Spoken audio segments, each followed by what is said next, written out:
ആഹാ, കല്യാണത്തിന് ഡ്രസ് എടുക്കാൻ പോവാ ഇതാണ് ഒരുക്കുമെങ്കിൽ കല്യാണത്തിന് എന്തായിരിക്കും? കൂട്ടുകാരിയൊക്കെ മാത്രം കല്യാണക്കുറി കൊടുത്തിഞ്ഞ് പോന്നാ പോരാ കേട്ടോ. കുജിയച്ച, ചുങ്കത്തറക്കാരുടെ കടയിലെ കുറി മാത്രം കൊടുത്താ പോരാ, പ്രത്യേകം എല്ലാരെയും ക്ഷണിക്കുകയും വേണം. ശരിക്കും വീട്ടിൽ ചെന്നാ ക്ഷണിക്കേണ്ടത്. തോമാച്ചനും മത്തായിക്കുട്ടിയും അവിടുത്തെ ജോലിക്കാരായിരുന്നില്ലേ? മുതലാളി മരിച്ചു പോയെങ്കിലും നമുക്കത് മറക്കാൻ പറ്റത്തില്ല. മതി, ഇറങ്ങ്, ഇല്ലെങ്കിലേ ടാക്സിക്ക് കാശ് കൊടുത്ത് മുടിയും. എന്തിനാടാ വല്ലോന്റെ ടാക്സി കയറി പത്രാസ് കാണിക്കുന്നത്? നമ്മളെ അറിയാത്തതാണോ മത്തായിക്കുട്ടി? ബസ്സിൽ പോയാ മതി. അമ്മച്ചി, ഈ പെമ്പിള്ളേരും കാരിക്കറ്റി അവിടെ ചെന്ന് ഇറങ്ങുന്നത് ഒരു വെയിറ്റാ. ഇറങ്ങാൻ നോക്ക്, വാ. പോയിട്ട് വരും മക്കളെ. ഞാൻ ബാങ്ക് വരെ പോയിട്ട് വരാം.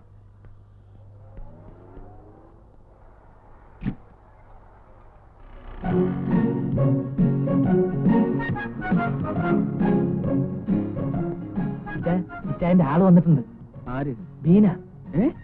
കുര്യച്ചനും ഷെർലിയും കൂടെ ഉണ്ട്. എന്നിട്ട് എവിടെ? പുറത്ത് കാരണത്തിരിക്കുക. നീ നല്ല പാർട്ടിയാ, ഇങ്ങോട്ട് വിളിച്ചോണ്ട് വന്നൂടെ? വെറുതെ നമ്മുടെ വെയിറ്റ് കളയരുതേ. വരാനുള്ളവർ ഇവിടെ തന്നെ വരും, വഴിയിലെങ്ങും തങ്ങൂല. എന്നാലും നമ്മൾ അവരെ വിളിച്ച് ഇവിടെ കൊണ്ടുവരുന്ന അതിന്റെ ഒരു മര്യാദ. അങ്ങനെ ഒരു മര്യാദയും വേണ്ട. തൽക്കാലം ഞാൻ പറയുന്ന അനുസരിച്ചാ മതി.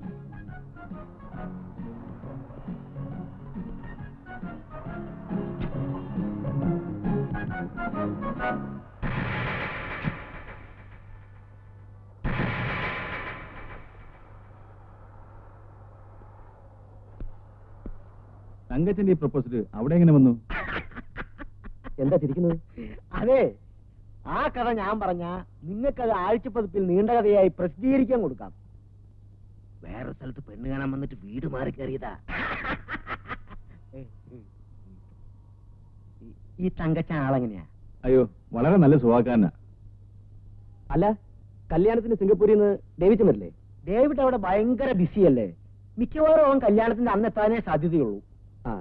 നിങ്ങളെല്ലാവരും തലേന്ന് തന്നെ വീട്ടിലെത്തിയേക്കണം. ബോസിനോടും ചാക്കോച്ചനോടും അമ്മച്ചിയോടും പ്രത്യേകം പറയണം. പറയാം. വാ മക്കളെ, പോകാം.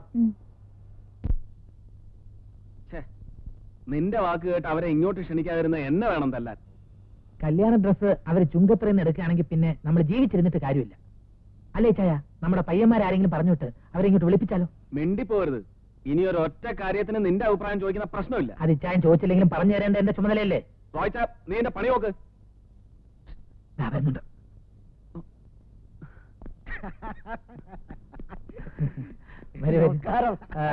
ചുങ്കത്രയിലോട്ട് കയറി പോകുന്നതാണല്ലോ. കല്യാണം ക്ഷണിക്കാൻ വേണ്ടി പോയതാ. ഞാൻ പറഞ്ഞില്ലേ ഇവർ ഇൻവിറ്റേഷൻ ലെറ്റർ കൊടുക്കാൻ വേണ്ടി പോയതായിരിക്കും. കല്യാണ ഡ്രസ്സ് അവിടുന്ന് എടുക്കുമെന്നായിരുന്നു ഇച്ചായന്റെ ടെൻഷൻ. ഒരു വാക്ക് പറഞ്ഞാ പാലിക്കുന്നവരാ തെക്കും തലക്കാര്. ഇവിടുന്ന് എടുക്കൂന്ന് പറഞ്ഞാ ഇവിടുന്ന് എടുക്കൂ. വരൂ, നമുക്ക് ഡ്രസ് സെലക്ട് ചെയ്യാം. പുതിയ സ്റ്റോക്ക് എല്ലാം പുറത്തിറക്കാതെ വെച്ചിരിക്കുക. നിങ്ങൾ എടുത്ത ശേഷം ബാക്കിയുള്ളത് ഡിസ്പ്ലേ ചെയ്താൽ മതി എന്നാ ഇച്ചായം പറയുന്നത്. അല്ല, അത് പിന്നെ വാചകം ഇത്തിരി കൂടുതലാ. സ്വല്പം. അങ്ങനെയുള്ളവരെ എനിക്കും ഇഷ്ടം. അങ്ങനെയാണെങ്കിൽ നിങ്ങൾ രണ്ടാളും സംസാരിച്ചേക്ക്. നിങ്ങൾ വാ, ഞാൻ കൂടെ വരാം. നീ ഇവിടെ നിൽക്കേ. വാ. അവിടെ നിൽക്കാൻ പോയിട്ട് വരാം. എവിടേക്കാ പോണേ? നമുക്കിവിടെ വല്ലതും സംസാരിച്ചോണ്ട് നിൽക്കാന്നേ.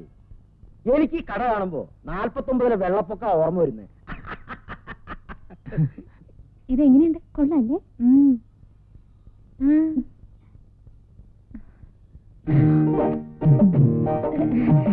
ഞാനിപ്പോ വരാം. ശരിയിലിപ്പോ വരാം.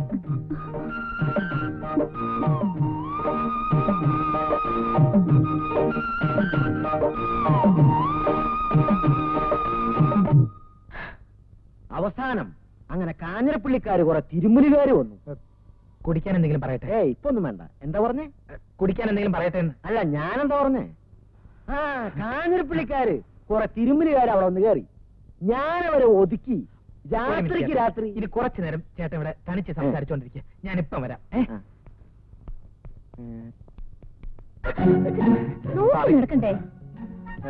ഷെർലി ഒന്നും എടുക്കുന്നില്ലേ? ചേച്ചി സെലക്ട് ചെയ്തിട്ട് ഞാൻ എടുക്കാം. ചേച്ചി ഒരു ഗ്രാം സെലക്ഷൻ നടത്തിയിരിക്കല്ലേ? മനസ്സിലായില്ല. ഇച്ചായനെ സെലക്ട് ചെയ്ത കാര്യമാ പറഞ്ഞു. തമാശ പറഞ്ഞാണോ? പകുതി തമാശയായിട്ടും പകുതി സീരിയസ് ആയിട്ടാ പറഞ്ഞു. എന്റെ അടുത്ത് വലിയ തമാശ വേണ്ട, സീരിയസ് മാത്രം മതി. അതാ എനിക്കിഷ്ടം. പിന്നെ കൂട്ടുകാരിയുടെ കട്ട് പീസ് മോഷണത്തിന്റെ കാര്യവും പറഞ്ഞ് ഇനി എന്നെ ബ്ലാക്ക്മെയിൽ ചെയ്യാൻ വരരുത്. അത് വളരെ ചീപ്പാണ്. ഇതിനൊക്കെ ഉരുളക്കുപ്പേര് പോലുള്ള മറുപടികൾ തരാൻ എനിക്ക് അറിയാഞ്ഞിട്ടല്ല. പക്ഷെ വേണ്ട, അത് തന്നോടുള്ള സോഫ്റ്റ് കോർണർ അല്ല, തന്റെ ചേച്ചിയോടുള്ള കൺസിഡറേഷനാണ്. അങ്ങനെയുള്ള ഒരു കൺസിഡറേഷനും ആവശ്യമില്ല കേട്ടോ. എന്താ റോയ്? ഷെർലിയുടെ ഓരോരോ തമാശകളെ സമയം പോകുന്ന അറിയത്തില്ല.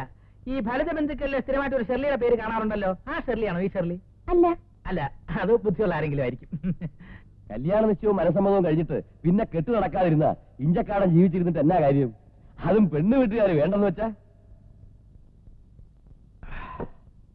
തോമാച്ചന്റെ മകളെ തന്നെ മരുമകളാക്കാൻ ഇഞ്ചക്കാടൻ തീരുമാനിച്ചതാണടാ നമ്മുടെ വിജയം. അങ്കിൾ എന്തായി പറയുന്നേ? ഈ കല്യാണം നടന്നാൽ അത് നമുക്ക് കിട്ടുന്ന ഏറ്റവും വലിയൊരു അടിയായിരിക്കും. കല്യാണം നടന്നെങ്കിലല്ലയോ? നിങ്ങൾ നോക്കിക്കോ, കല്യാണ ദിവസം പള്ളിയിൽ എന്നാ നടക്കുമെന്ന്. എന്നാ കാര്യം തെളിച്ചു പറയാങ്ങളെ? പെണ്ണിന്റെ കാര്യങ്ങളൊക്കെ നോക്കുന്നതേ സിംഗപ്പൂരിലുള്ള അവളുടെ കൊച്ചച്ഛനാ. അയാൾ എന്റെ ഏറ്റവും അടുത്ത സുഹൃത്താ. കല്യാണത്തിന്റെ അന്ന് മോർണിംഗ് ഫ്ലൈറ്റിൽ അയാളെത്തും. നമുക്കേ അയാളെ ഒന്ന് പിക്കപ്പ് ചെയ്യാൻ പോണം. അയാളെത്തി നമുക്കെന്താ ഗുണം? കാണാൻ പോകുന്ന പൂരം എന്തിനാ മക്കളെ പറഞ്ഞറിയിക്കുന്നേ?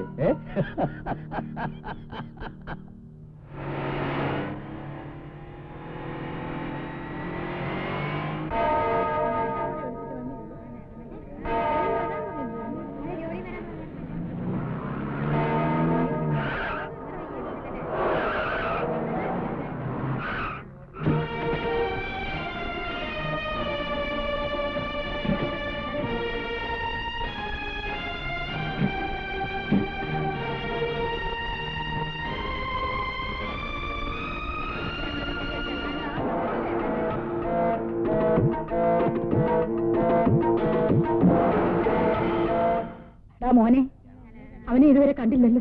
എന്റെ അമ്മച്ചി കല്യാണത്തിന് മുമ്പ് ദൈവച്ചിരിങ്ങ് എത്തും. അമ്മച്ചി ഒന്ന് സമാധാനപ്പെടും. അവൻ വന്നില്ലെങ്കിൽ എനിക്ക് എങ്ങനെയാടാ ഒരു സമാധാനം?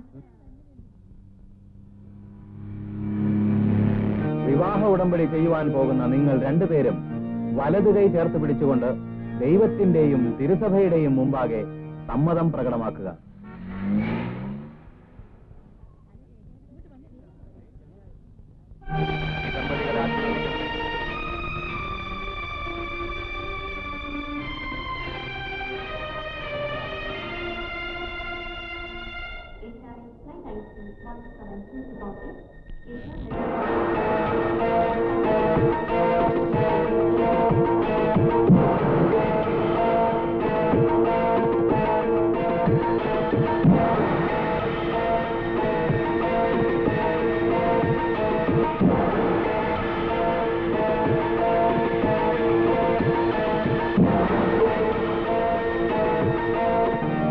ഭാര്യാഭർത്തൃ ബന്ധത്തിൽ അറിഞ്ഞും പരസ്പരം സ്നേഹിച്ചും അംഗീകരിച്ചും ജീവിക്കുവാൻ സന്നദ്ധരാണോ?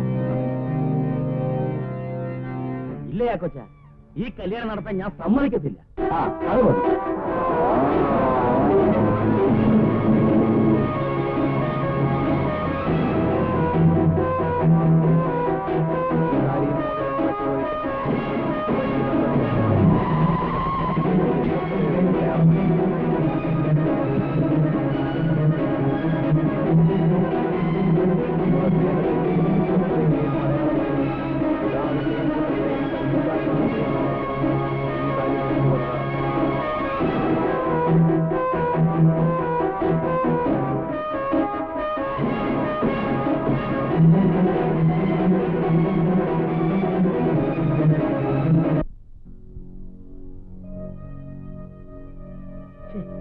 എന്തായിരുന്നാലും ഈ കല്യാണം നടക്കാൻ പാടില്ലായിരുന്നു.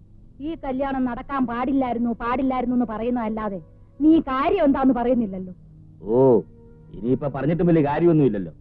പെട്ടെന്നൊരു തീരുമാനമെടുക്കാനും മൂന്നും കൂടി ഒന്നിച്ച് വിളിച്ചോലി കല്യാണം നടത്താനും അവരെന്നെ എത്ര തിടുക്കം കാണിച്ചെന്നാണ് എനിക്ക് മനസ്സിലാകാത്തത്. കർത്താവിന്റെ അനുഗ്രഹം കൊണ്ടാ ആ പിള്ളേർ വീട് മാറി ഇവിടെ പെണ്ണ് കാണാൻ വന്നത്. പറഞ്ഞു വന്നപ്പം അറിവും പരിചയമുള്ള ആൾക്കാര്. മത്തായിയുടെ ഇന്നത്തെ സ്ഥിതിക്ക് ഇതിലും വലിയ എത്രയോ ആലോചന കിട്ടേണ്ടതാ. പെണ്ണിനെ ഇഷ്ടപ്പെട്ടതുകൊണ്ട് അവര് വേറൊന്നും ആവശ്യപ്പെട്ടില്ല. കല്യാണം ഉടനെ നടത്തണമെന്ന് പറഞ്ഞപ്പം ഞാനങ്ങ് സമ്മതിച്ചു. ഉടനെ തന്നെ നിന്നെ വിവരം അറിയിച്ചല്ലോ. പിന്നിപ്പൊ എന്തോ നടാ ഒരു കുഴപ്പം? അമ്മച്ചി, ഇഞ്ചക്കാടന്മാർക്ക് പണവും പ്രതാപവും ഉണ്ടെന്ന് കരുതി എല്ലാം തേഞ്ഞവന്മാരാണെന്ന് അമ്മച്ചി കരുതണ്ട. എടാ, ഇഞ്ചക്കാട്ടുകാർക്ക് എന്നാടാ ഒരു കുഴപ്പം? നമ്മളെ പോലെ തന്നെ തറവാട്ടുകാരാവരും. അവന്മാർ തറവാട്ട് ഗുണത്തെ പറ്റിയൊന്നും അമ്മച്ചി ഇപ്പൊ പറയണ്ട. ഇങ്ങനെ കടന്ന് വളച്ചു കെട്ടാതെ നീ കാര്യം എന്താന്ന് പറ. ഒക്കെ പറയാമച്ചി, പക്ഷെ അതിനു മുമ്പ് ഞാൻ അറിഞ്ഞിട്ടുള്ള കാര്യങ്ങളൊക്കെ സത്യമാണോ എന്ന് എനിക്കൊന്നറിയണം. എന്നാ കാര്യം? എല്ലാം പറയാം. അയ്യോ, അടുപ്പി പാല് വെച്ചിരുന്ന കാര്യം അങ്ങ് മറന്നു. അല്ല, എന്തിനാ ഇത്ര നേരത്തെ എഴുന്നേറ്റേ? കല്യാണം കഴിഞ്ഞാൽ എല്ലാരും വൈകി എഴുന്നേക്കൂ. ഇവിടുത്തെ ഏലിക്കൊച്ചമ്മ പോലും ഇപ്പോഴും എഴുന്നേക്കുന്ന 7 മണിക്കാ. എന്നതാ മോളെ ഇവള് പറയുന്നേ? ഇവള് പറയുന്നൊന്നും മോള് കാര്യമാക്കണ്ട. ഇവളെ വാപോയ വാക്കത്തിയാ. രാവിലെ മോള് കുളിയൊക്കെ കഴിഞ്ഞോ? എന്നിട്ട് തന്നെ അങ്ങ് മാറി നിൽക്കുന്നേ. ഇങ്ങോട്ട് വാ. ഇനി ഇവിടുത്തെ കാര്യങ്ങളൊക്കെ നോക്കി നടത്തേണ്ടത് മോളാ. തങ്കച്ചിനുണ്ടേ കൊടുക്ക്. അവൻ എഴുന്നേറ്റോ? ഇല്ല. വലിയ ഉറക്കക്കാരനാ. ഓ, എന്നതാടി ഇത്ര കിണിക്കാൻ? ഞാൻ ഓരോന്ന് ആലോചിച്ച് തിരിച്ചു പോയതാണേ. അയ്യടി, അങ്ങനെ ഇപ്പൊ ഒന്നും ആലോചിക്കണ്ട കേട്ടോ. ആ അരിപ്പൊടി എടുത്തൊന്ന് നനച്ചേ. അയ്യോ, ഞാനും അതാ ഇപ്പൊ ആലോചിച്ചേ.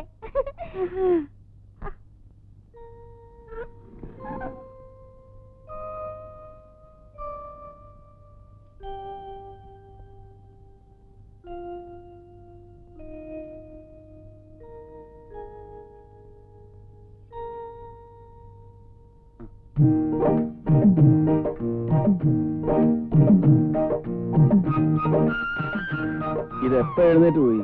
ഞാൻ അറിഞ്ഞില്ലല്ലോ. ഞാൻ എണീറ്റിട്ട് കുറെ നേരമായി. ഇച്ചായി നല്ല ഉറക്കായിരുന്നു. ഇരിക്കെ. ഞാൻ നിന്നോളാം. ഇരിക്കടോ. അയ്യേ, വാ പോലും കഴിയാതെ തന്നെ കാപ്പി കുടിക്കുന്നത്. ബെഡ് കോഫി കുടിക്കാൻ അങ്ങനെ വാ എഴുതേണ്ട ആവശ്യമൊന്നുമില്ല. താനാ ഡോറൊന്ന് ചാരിയേക്ക്. നമുക്ക് കുറച്ചു നേരം വെറുതെ ഇവിടെ ഇങ്ങനെ. എന്താ? അയ്യോ വേണ്ട, അപ്പുറത്ത് എല്ലാരും എഴുന്നേറ്റിട്ടുണ്ട്. ഇതിനൊക്കെ വേണ്ടിയിട്ടുള്ള ലൈസൻസ് അല്ലേ ഈ വിവാഹം എന്നൊക്കെ പറയുന്നത്? അവരെഴുന്നേറ്റാ നമുക്കെന്താ? നീയല്ലേ? അയ്യോ, ഞാൻ പോവാ. നീ വന്നേ. വീടന്നേ. ബീനെ, ഇവിടെ വാ.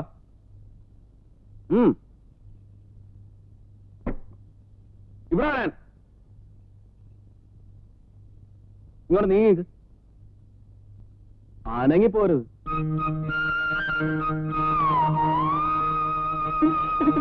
ഇനി ഇടയ്ക്കൊക്കെ ഫ്രീ ആകുമ്പോ ഇതുപോലെ ഇങ്ങോട്ട് വരണം.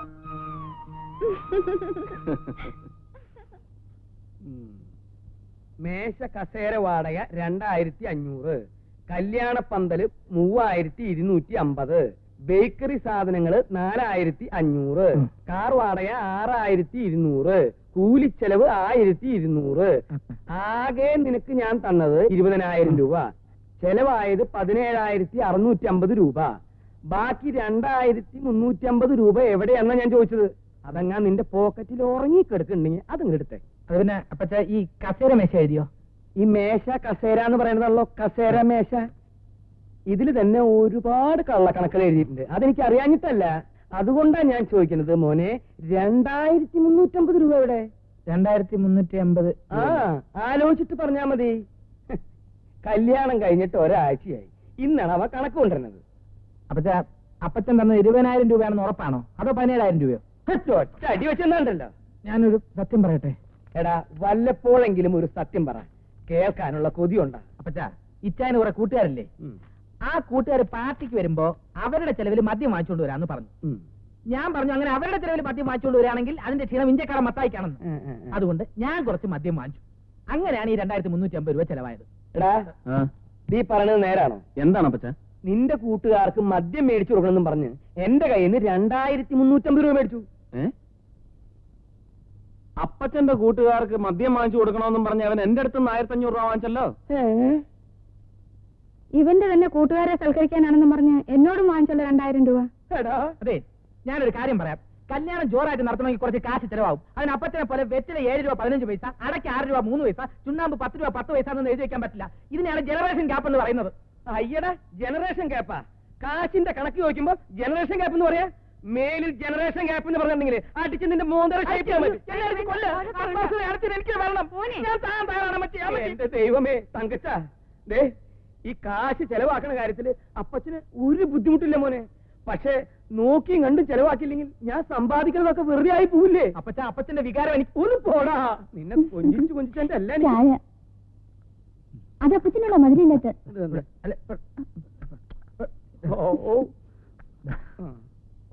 വേണ്ട, അമ്മ ചോദിച്ചു. അമ്മ വേണ്ട, എന്റെ പൊന്നു ആരെങ്കിലും ഒരാൾ കുടിക്കാൻ മോത്തേക്ക് ഒഴിക്കും ഞാൻ. നല്ല ഐശ്വര്യമുള്ള കുട്ടി. ആര്? നമ്മുടെ മരുമോളെ. അവൾ ഈ വീട്ടിൽ വന്നത് തന്നെ നമ്മുടെ ഭാഗ്യവാ. ഞാൻ എഴുന്നേൽക്കുന്നതിന് മുമ്പ് വീടൊക്കെ അടിച്ചു വാരി കുളിയും കഴിഞ്ഞു. അടുക്കളയിലേക്ക് വന്ന് നോക്കിയേ, കാപ്പിയും പലഹാരവും ഒക്കെ റെഡി. ഇപ്പൊ ഞാൻ ഒന്നിനും ചെല്ലേണ്ട ആവശ്യമില്ല. പിന്നെ നിങ്ങൾക്ക് കഴിക്കാനുള്ള മരുന്നിന്റെ കാര്യം വരെ അവൾ എന്നോട് ചോദിച്ച് മനസ്സിലാക്കി വെച്ചിരിക്കുക. എടേ, മരുമക്കളെ തെരഞ്ഞെടുക്കുന്ന കാര്യത്തില് മത്തായിക്ക് ഒരു തെറ്റും വരില്ല. ഇനി ഒരു മരുമോളും കൂടെ ഈ വീട്ടിൽ വന്നു കഴിഞ്ഞാൽ പിന്നെ അമ്മച്ചിക്ക് ചെയ്യാൻ ജോലിയേ ഉണ്ടാവില്ല. എന്താ ചെയ്യല്ലേ ഇവരെ ശാപം.